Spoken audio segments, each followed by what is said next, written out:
Hi friends, Assalamu alaikum. Welcome to Baamas lifestyle. எல்லாரும் எப்படி இருக்கீங்க? ஹோப் எல்லாம் நல்லா இருக்கீங்கன்னு நம்புகிறேன். இன்றைக்கி நம்ம பார்க்க போகிற ரெசிபி பிசபெல்ல பாத். MTR மசாலா யூஸ் பண்ணி தான் நான் பண்ணியிருக்கேன். வெஜிடபிள்ஸ் நம்ம எது வேணாலும் ஆட் பண்ணிக்கலாம். நான் எடுத்துருக்கிறது வெங்காயம், தக்காளி, பீன்ஸ், கேரட், உருளைக்கிழங்கு, க்ரீன் பீஸ் எடுத்திருக்கேன். அதோட ஒரு ஹாஃப் கத்திரிக்காய் எடுத்திருக்கேன். இதோட ஹாஃப் ஸ்பூன் மஞ்சத்தூள், ஹாஃப் ஸ்பூன் உப்பு ஆட் பண்ணி நல்லா பாயில் பண்ண விட்டுடலாம். இதோட சோயா சங்க்ஸ் தனியாக வேக வச்சுருக்கேன். இது ஒரு 2 minutes வேக வச்சா போதும், ரொம்ப சாஃப்ட் ஆகிடும். ஸோ அதனால் தனியாக வேக வச்சு எடுத்திருக்கேன்.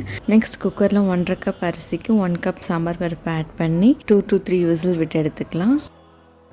வெஜிடபிள்ஸ்லாம் நல்லா குக் ஆனது சோயா சங்க்ஸ் ஆட் பண்ணிவிட்டு அதோட ஹாஃப் கப் புளி தண்ணி கரைச்சி வச்சுருந்தா அதை ஆட் பண்ணிக்கலாம். நெக்ஸ்ட்டு MTRோட bisibele bath masala 3 to 4 spoon add பண்ணிக்கிறேன்.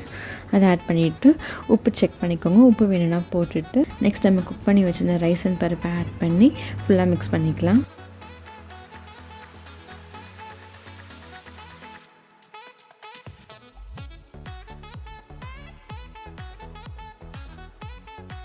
நெக்ஸ்ட் ஒரு பேனில் நெய் ஆட் பண்ணிவிட்டு அதோட கடுகு, சின்ன வெங்காயம், கருவேப்பிலை ஆட் பண்ணி தாளித்து நம்ம அதில் மிக்ஸ் பண்ணிக்கலாம்.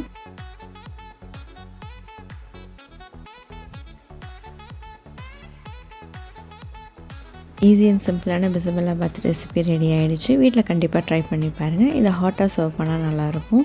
உங்களுக்கு இந்த வீடியோ பிடிச்சிருந்துச்சா லைக் பண்ணுங்கள், ஃப்ரெண்ட்ஸ் அண்ட் ரிலேட்டிவ்ஸ்க்கு ஷேர் பண்ணுங்கள், சப்ஸ்கிரைப் பண்ணிக்கோங்க. தேங்க்ஸ் ஃபார் வாட்சிங்.